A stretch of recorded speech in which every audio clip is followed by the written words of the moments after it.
미국에는 세계적으로 가장 많은 컨설팅 회사가 있습니다. 그리고 성공학자들이 가장 많아요. 그리고 성공학 강의가 가장 많습니다. 그런데 그런 강의, 그리고 또 미래학자가 가장 많아요, 미국에. 그런데 그 미래학자들이 하는 이야기를, 성공학자들이 하는 이야기를 미국의 기업이나 미 국민들은 허투루 듣지 않습니다.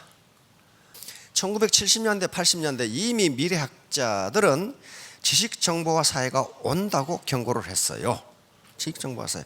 그래서 이 드라크 박사 같은 경우는 지식사회, 지식경제가 뭐냐? 지식이 가장 중요한 생산 요소가 되는 시대, 정보가 가장 중요한 생산 요소가 되는 시대, 이렇게 정의하면서 엄청난 책이 나오기 시작했고, 미국의 기업들과 개인들은 그 지식사회에 맞도록 패러다임을 바꿔갔어요. 그러면 이미 1980년대, 1990년대부터 미국의 미래학자들은 다음 지식정보화 사회 다음에 오는 시대가 무엇인가? 다음에 오는 시대가 무엇인가? 거기에 대해서 미국은 이미 준비하고 있고, 미국의 기업은 그렇게 가고 있고, 미국의 국민들은 그렇게 가고 있어요. 그런데 이미 우리도 그 사회가 도래했어요. 지식정보화 시대. 지식정보화 시대라는 것은 지식과 정보가 가장 중요한 소득원이 되는 시대, 그렇게 돼버렸어요. 그러면 다음 시대를 미래학자들은 드림 소사이어티라고 이야기합니다. 그러니까 꿈의 사회. 이게 무슨 말이냐면요, 이제 지식과 정보가 가장 중요한 생산 수단이 되는 게 아니고 이미지. 당신이 가지고 있는 이미지가 뭐냐 이거야. 이미 우리 사회도 지금 이미지 사회로 가고 있어요. 지금 그걸 드림 소사이어티라고 그럽니다. 미국의 미래학자들이 한류가 드림 소사이어티의 하나의 표상이다, 그렇게 얘기했어요. 자, 그럼 애터미 사업가들 자본은 뭐냐? 이게 네트워크 자본입니다. 네트워크요. 이것을 소셜 캐피탈이라고 그래. 사회자본이라고 그래. 사회자본. 굉장히 중요하게 생각하는 자본입니다. 그러면 이 자본을 어떻게 축적할 것이냐? 첫 번째 뭐예요? 로고스.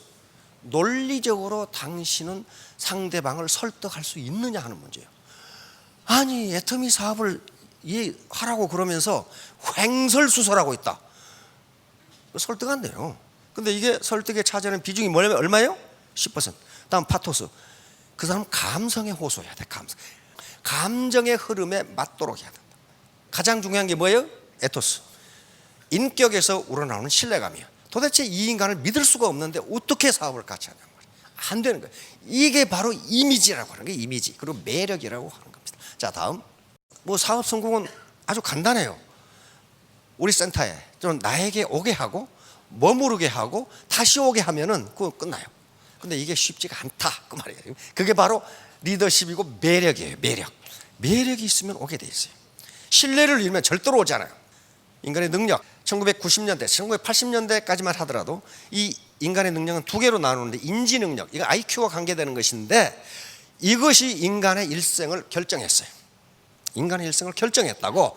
그러나 컴퓨터가 발전하고 인공지능이 나오면서 이것의 중요성이 점점 감소되겠어요. 그러면 뭐가 인간의 일생을 결정하느냐 하는 거야.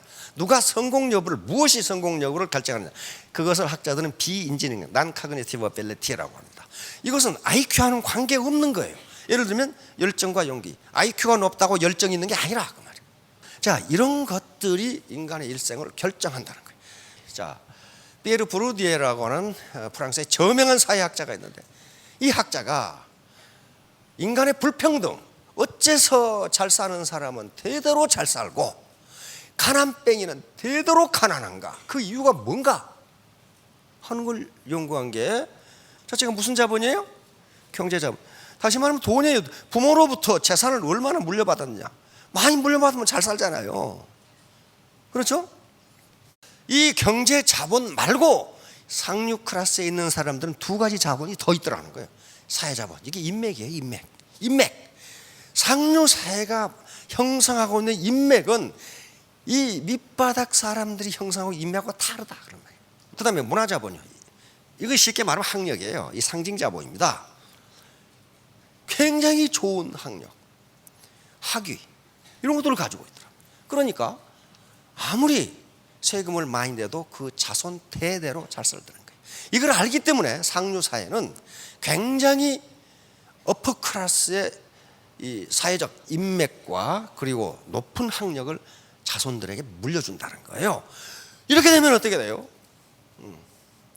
부의 영속화, 빈곤의 영속화가 이루어져요. 방법이 없어. 그런데 영국 런던 대학의 캐서린 하킴 교수가 매력 자본이라는 걸 여기에 추가했어요.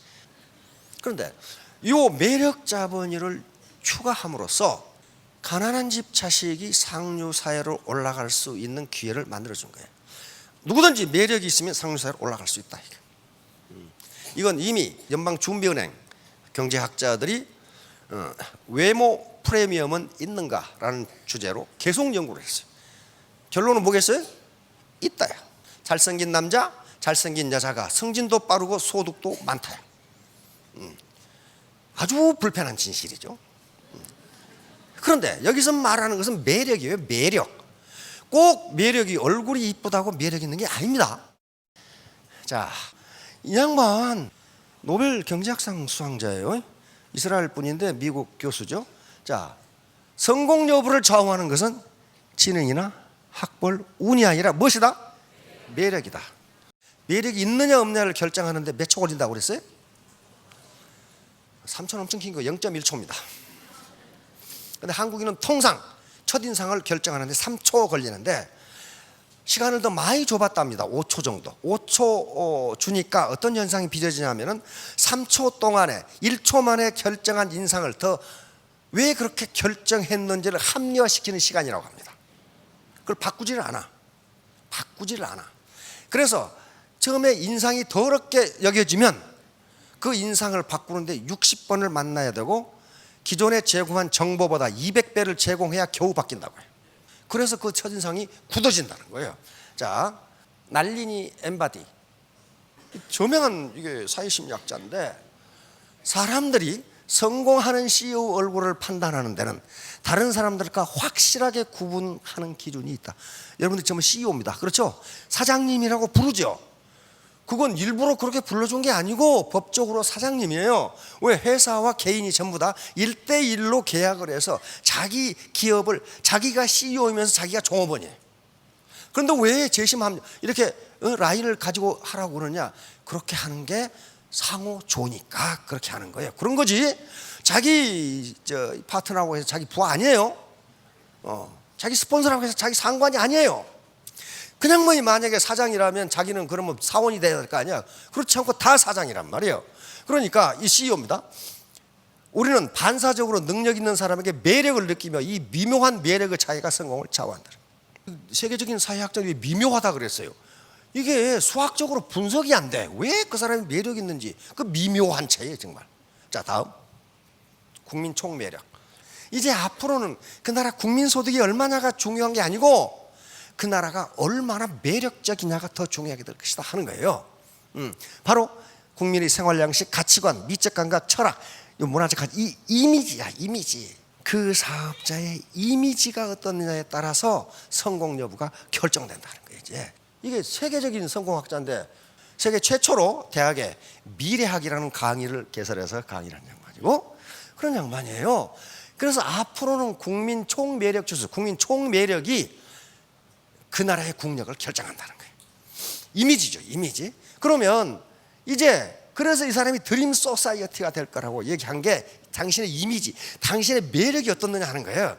과거의 지식정보화 시대는 당신이 가지고 있는 지식, 당신이 가지고 있는 정보가 당신의 성공 여부를 결정했는데 앞으로 사회는 그렇지가 않다. 당신이 다른 사람들에게 어떤 이미지, 어떤 매력을 주느냐가 당신의 성공 여부를 결정한다고 하는 거예요. 이 양반 하와이대 미래연구센터 소장인데요. 바로 이미 세계는 그리고 한국은 이미지 사회로 들어갔다. 이미지의 대표적인 예가 한류다. 코리안 웨이브. 한류다. 한국의 상품이 한류라고 하는 이미지에 쌓여서 나가고 있다. 맞죠? 맞죠. GMC, Gross My Cool. 나는 얼마나 쿨한 인간인가. Very cool. 그렇게 되시기를 바랍니다. Very cool. 자, 다음 결론입니다. 욕속보다 논어에 있는 이야기입니다. 공자의 제자, 자하라는 제자가 또 10대 제자가 있어요. 근데 이 사람이 거보라는 노나라의 대단히 큰 읍인데 거기 또 시장이 됐어. 젊은 나이에 시장이 됐어요. 그러니까 부담이 되잖아요. 선생님, 그러면 이 정치가 뭡니까? 정치를 어떻게 해야 됩니까? 그러니까 공자가 대답한 거예요. 기가 막히게 대답한 거예요. 이건요, 애터미 사업자들에게도 금과 옥조예요. 이렇게 하지 않은 사람은요, 대부분 호독 하고 있어요. 자, 보세요. 뭐라고 그랬어요? 문정, 정치에 대해서 묻자. 속히 성과를 내려고 욕심 부리지 말라.